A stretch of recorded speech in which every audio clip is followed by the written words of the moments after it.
Caro presidente desta sessão, senador João Ribeiro, caros senadores, nossos telespectadores da TV Senado, ouvintes da Rádio Senado, Pacto Federativo. Estas duas palavras foram as mais insistentemente pronunciadas nas últimas semanas nesta casa, senador Waldir Raub, disputando provavelmente com as referências à instalação da CPI do Cachoeira, que deve ter ocupado o primeiro posto em diferentes comissões, discursos de plenário, audiência pública ou mesmo em reuniões fechadas e, claro, na mídia brasileira. O Pacto Federativo nasceu com o advento da Constituição de 88, na qual a forma federativa de Estado foi estabelecida como cláusula pétrea no artigo 60, parágrafo 4º, inciso 1º. Após 24 anos, nós, infelizmente, não temos muitos motivos para comemorar essa conquista. Na verdade, precisamos rediscuti-la e, claro, reformá-la. O presidente do Senado, senador José Sarney, definiu de forma simples e correta a atual situação. A Federação Brasileira está esgarçando. A oportuna expressão do presidente do Senado e ex-presidente da República nada mais é do que um resumo perfeito e acabado da atual e esdrúxula situação. Primeiro, é preciso reduzir o alto grau de endividamento dos estados e dos municípios brasileiros com a União, situação que fragiliza os princípios federativos da República de nosso país, gerando uma relação de permanente dependência dos entes federados ao governo central. Já foi mencionado nesta tribuna que em 2000 a dívida consolidada de estados e municípios era de 199,3 bilhões de reais. E mesmo com o pagamento de mais de 100% desse valor na última década, o total da dívida hoje passa dos 440 bilhões de reais.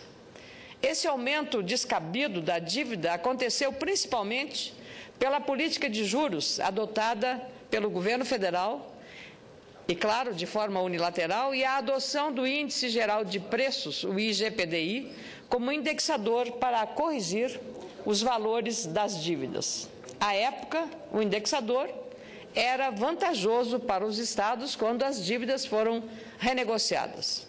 Mas, com o passar dos anos, o IGPDI se tornou um indexador de inflação superior ao IPCA, que é o Índice de Preços ao Consumidor Amplo, ficando muito acima da inflação registrada até hoje.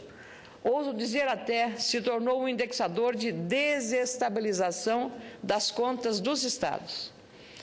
Essa situação, presidente, é ainda mais grave no meu estado, do Rio Grande do Sul, que, de acordo com dados da Secretaria do Tesouro Nacional, mantém um estoque da dívida de mais de 40 bilhões de reais. Vejam, senhoras e senhores senadores, se o governo do meu estado optasse por trabalhar somente para o pagamento da dívida com a União, teria que passar mais de 2 anos sem pagar um funcionário público estadual sequer, sem promover nenhum investimento e sem pagar nenhum fornecedor, o que é, claro, obviamente impossível e impraticável. Existe a clara necessidade de revisão do indexador das dívidas, não pela taxa Selic, como propõe o governo federal. Seria um péssimo negócio para estados e municípios. Defendo a utilização do IPCA, índice, aliás, proposto pelo senador Francisco Dornelles, meu líder e presidente do meu partido, e de forma também retroativa, caso contrário, serão mantidos os indevidos saldos devedores.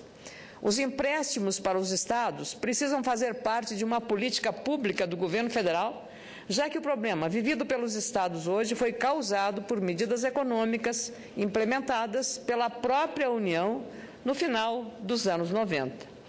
Mas a sede e o apetite arrecadadores da União, todos nós sabemos, são ainda maiores.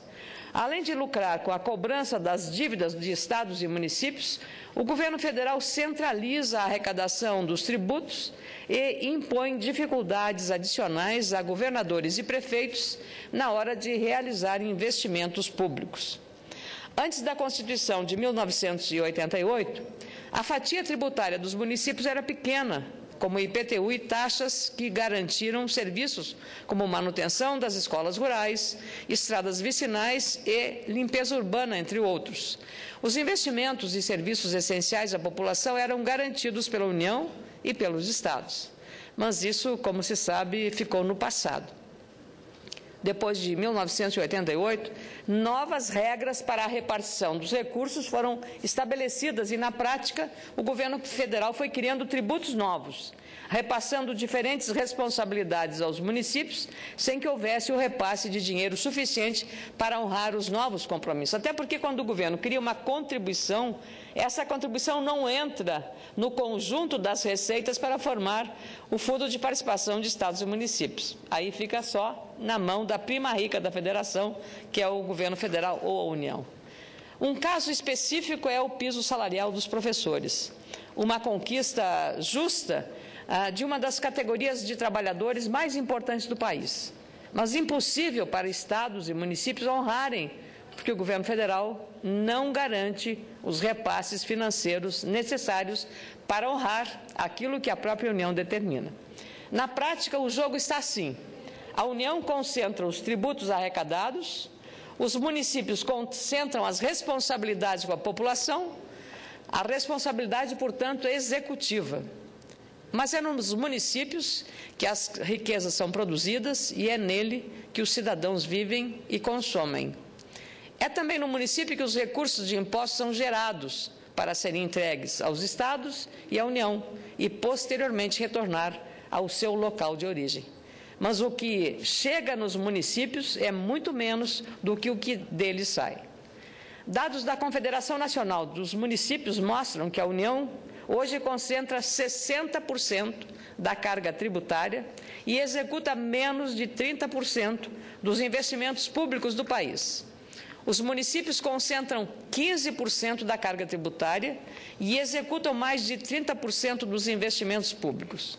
Atualmente, a União mantém mais de 390 programas federais na área social, impondo aos municípios a responsabilidade de executá-los sem terem recursos suficientes para isso.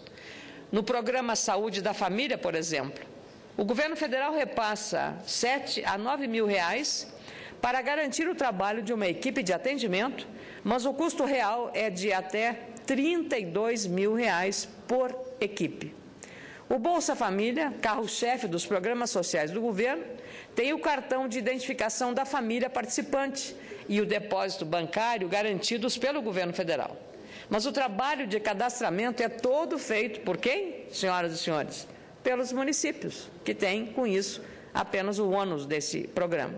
O Senado tem tentado desfazer essas distorções. Estamos discutindo a redistribuição do ICMS nas transações eletrônicas. E lembro aqui a Resolução 72, que acaba com a chamada Guerra dos Portos e estabelece a alíquota de 4% para o ICMS interestadual cobrada em produtos e bens importados. A Resolução 72 foi aprovada na Comissão de Constituição e Justiça e na Comissão de Assuntos Econômicos e só precisa agora passar pela votação no plenário do Senado, prevista para esta quarta-feira. Foi aprovada até aqui porque a maioria dos senadores sabe que manter a guerra dos portos é fragilizar ainda mais nossa federação e, sobretudo, fragilizar a indústria nacional e, portanto, a geração de empregos. Por isso que esta resolução tem o apoio também das centrais sindicais de trabalhadores. O que se ouviu no calor dos debates desse tema foram argumentos racionais e também apaixonados que mostraram que essa aprovação não vai resolver os problemas da Federação Brasileira. O que se faz com resoluções como essa é apagar focos de incêndio, mas não elimina o perigo iminente de um desastre maior, ou seja, a falência de estados e municípios. Também é preciso ressaltar a atuação da Comissão Especial, liderada pelo ex-ministro do Supremo Tribunal Federal, Nelson Jobim, que trabalha aqui no Senado na revisão das questões federativas.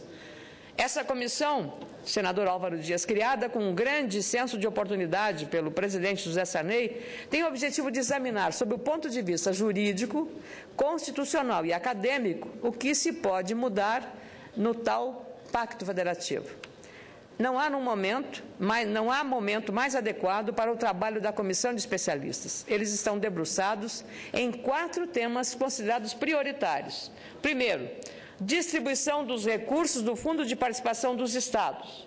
Segundo, sistema de imposto sobre circulação de mercadorias e serviços, o ICMS. A distribuição dos royalties do petróleo e o indexador das dívidas dos estados junto à União. Vejam só que nesta pauta não há a palavra município ou municipalismo. Tenho apenas uma genuína preocupação, portanto, quando leio esta pauta de trabalho. Não vejo em nenhum momento a comissão falar sobre a frágil situação dos municípios, os chamados primos pobres da federação. Creio que a prioridade da comissão está concentrada nos estados e não nos municípios, entes que integram o nosso capenga sistema federativo. Com muito prazer, concedo a parte ao senador Álvaro Dias, ex-governador do Paraná, que conhece muito bem essas questões. Muito obrigado, senadora Ana Amélia. É pertinente a preocupação de Vossa Excelência. Os municípios estão sufocados. São os entes federativos que mais perderam a partir da Constituinte de 88, quando demandas foram repassadas, responsabilidades foram conferidas aos municípios brasileiros, sem a contrapartida de recursos suficientes para atender essa nova demanda. Os municípios estão sufocados, alguns prefeitos se julgam verdadeiros tesoureiros, cuidando do caixa apenas, sem possibilidade de investimentos mais significativos. A área de saúde, por exemplo, é um drama. Há municípios que investem boa parte do seu orçamento em saúde pública, porque a União não assumiu a sua responsabilidade. Então, é evidente que a rediscussão do Pacto Federativo passa de forma imprescindível por uma atenção aos municípios, a célula máter da federação. Sem isso, nós estamos jogando para frente um gravíssimo problema.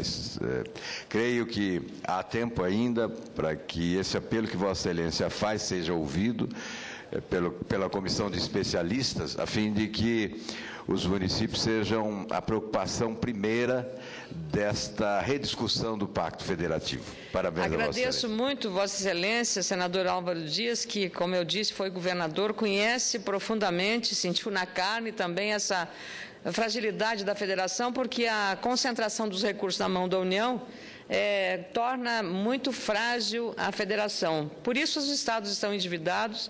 E Vossa Excelência lembrou com muita propriedade o caso da saúde. A legislação em vigor, ela determina que os municípios apliquem 15% da sua receita líquida corrente em saúde. A média nacional é de 23% da aplicação das receitas. Alguns municípios, como o município de Panambi, no meu estado, o prefeito aplica 33,8% da receita líquida em saúde. Os estados deveriam aplicar, pelo que determina a legislação, 12%. O Rio Grande do Sul é o que menos aplica, menos de 6%, senador Mozarino Cavalcante. E a União, que nós tentamos aqui aprovar, a emenda 29, não sequer aplica 10%, que é o que pretendíamos com a emenda 29. Portanto, sobrecarrega os entes mais frágeis da federação, que são os municípios, numa área crucial que é exatamente a saúde. E é lá que as pessoas vivem e moram, nos municípios, e, claro, há uma pressão muito grande sobre os administradores municipais na hora de exigirem os serviços que prestam, porque pagam muito imposto. Mas eu diria também que, no caso, nós estamos perdendo uma grande chance de discutir a redistribuição do bolo tributário, a regulamentação das competências entre os poderes, o custeio da saúde e da educação no país e a geração de despesas e obrigações por parte do governo federal, sem garantir aos municípios o custeio dos programas lançados pelo governo federal, que costuma fazer festa com chapéu alheio. Vamos aproveitar este momento para unir as propostas em uma única oferta de solução, rediscutindo o Pacto Federativo e evitando que o sistema tributário e fiscal vire um monstro ou uma meia-sola. No caso do monstro, um verdadeiro Frankenstein. Nesse processo, todo cuidado deve ser levado em conta para que os avanços introduzidos pela Lei de Responsabilidade Fiscal sejam mantidos. A Lei de Responsabilidade Fiscal introduziu no setor público a cultura da eficiência do gasto. Com limites para o endividamento, municípios, estados e União passaram a ter mais zelo com os recursos públicos, fazendo justiça ao cidadão que paga seu imposto. Não podemos abrir mão desse instrumento de controle do gasto público. A dependência extrema dos entes federativos à União não chegaria a este ponto se os recursos que são pagos pelos cidadãos, na forma de impostos ou contribuições, não fossem concentrados nos cofres da União, a prima rica da nossa frágil federação. Promover a manutenção de dívidas impagáveis serve apenas para manter a dependência política de prefeitos e governadores ao governo central. Se o Brasil deseja realmente ser uma república federativa, precisa conceder autonomia aos estados e municípios e promovendo o aumento da qualidade de gestão do recurso público e, consequentemente, aumento da qualidade de vida dos cidadãos e cidadãs gaúchas e gaúchos e brasileiros e brasileiras. Caso contrário, nós vamos continuar fazendo discurso sem ver na prática alguma alteração sensível que melhore a vida dos administradores municipais e também dos governadores dos estados. Muito obrigada.